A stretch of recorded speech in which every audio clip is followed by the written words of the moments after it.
వైసీపీకి మరో big shock తగిలింది.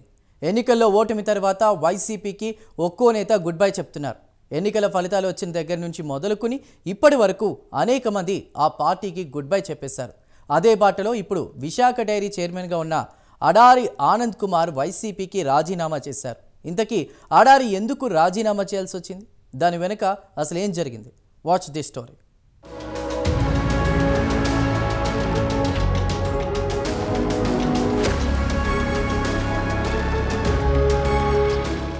వైసీపీకి మరో బిగ్ షాక్ తగిలింది.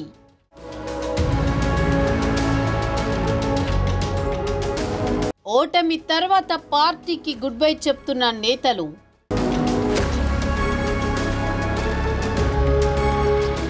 పార్టీకి రాజీనామా చేసిన విశాఖ డైరీ చైర్మన్ అడారి ఆనంద్ కుమార్.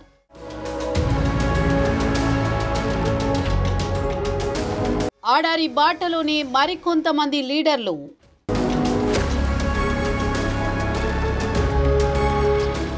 వైఎస్ఆర్సీపీకి ముఖ్య నేతలు జలకిస్తున్నారు. ఒకరి తర్వాత ఒకరు పార్టీకి గుడ్ బై చెబుతున్నారు. మాజీ మంత్రి భీమిలి నియోజకవర్గ సమన్వయకర్త ముత్తంశెట్టి శ్రీనివాసరావు వారం కిందట పార్టీకి రాజీనామా చేయగా, తాజాగా పశ్చిమ నియోజకవర్గ మాజీ సమన్వయకర్త విశాఖ డైరీ చైర్మన్ అడారి ఆనంద్ కుమార్ పార్టీని వీడుతున్నట్లు ప్రకటించారు.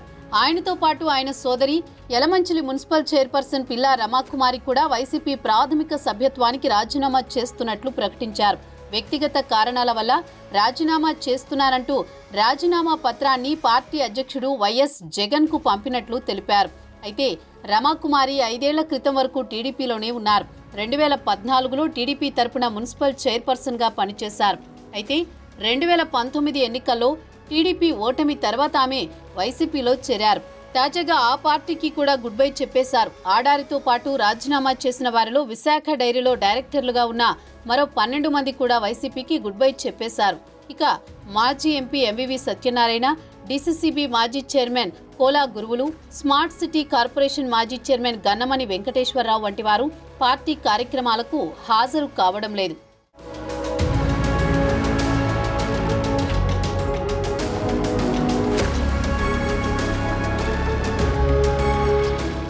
రైతుల సమస్యలపై ఈ నెల 13న జిల్లా కలెక్టర్ కార్యాలయం వద్ద నిరసనకు వైసీపీ అధినేత వైఎస్ జగన్ పిలుపునిచ్చారు. ఈ కార్యక్రమం జరగడానికి ముందు రోజు మాజీ మంత్రి ముత్తంశెట్టి శ్రీనివాసరావు పార్టీని వీడుతున్నట్టు ప్రకటించారు.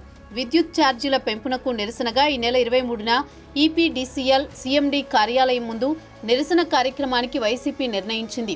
ఈలోగా 2024 ఎన్నికల్లో పశ్చిమ నియోజకవర్గం నుంచి పోటీ చేసిన విశాఖ డైరీ చైర్మన్ అడారి ఆనంద్ కుమార్ పార్టీకి రాజీనామా చేస్తున్నట్లు ప్రకటించారు.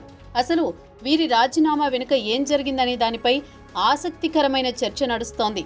విశాఖ డైరీలో అవినీతి అక్రమాలపై ఫిర్యాదులు వచ్చిన నేపథ్యంలో ప్రభుత్వం నియమించిన శాసనసభ కమిటీ ఇటీవల విచారణ చేపట్టింది. ఈ క్రమంలో ఆనంద్ కుమార్ డైరీ డైరెక్టర్లు సెరగడం వెంకట శంకర్రావు, సీరంరెడ్డి సూర్యనారాయణ, కోళ్ల కాటమయ్య, దాడి పవన్ కుమార్, ఆరంగి రమణబాబు, చిటికెల రాజకుమారి, రెడ్డి రామకృష్ణ, సుందరపు ఈశ్వర్, పిల్లా రమాకుమారి వైసీపీని వీడడం చర్చనీయాంశమైంది. వీరంతా త్వరలో బీజేపీలో చేరుతారనే ప్రచారం జోరుగా సాగుతోంది.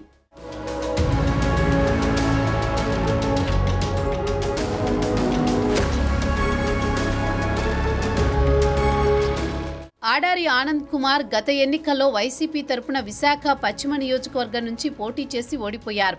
ఈ స్థానం నుంచి టీడీపీ అభ్యర్థి గణబాబు విజయం సాధించారు. ఎన్నికల్లో ఓటమి తర్వాత కొంతకాలంగా పార్టీ కార్యక్రమాలకు దూరంగా ఉంటున్నారు. తాజాగా వైసీపీకి రాజీనామా చేస్తున్నట్లు ప్రకటించారు. అయితే ఆడారి బాటలోని మరికొందరు నేతలు కూడా ఉన్నారనే ప్రచారం ఆ పార్టీ నేతలను టెన్షన్ పెట్టిస్తోంది. ఎన్నికల్లో పార్టీ ఓటమి తర్వాత నేతలు తలోదారి చూసుకుంటున్నారు. తమ రాజకీయ భవిష్యత్తు కోసం ఏ పార్టీలో చేరితే బాగుంటుందనే ఆలోచనతో ఉన్న నేతలు ఆయా పార్టీల్లో చేరిపోతున్నారు. ఇప్పటికే అనేక మంది రాజీనామా చేయగా తాజాగా ఆడారి పార్టీకి గుడ్ బై చెప్పడం ఆ పార్టీ నేతల్లో కలవరం పుట్టిస్తోంది. రానున్న రోజుల్లో వైసీపీని మరికొంతమంది వీడతారనే టాక్ రాజకీయ వర్గాల్లో నడుస్తోంది.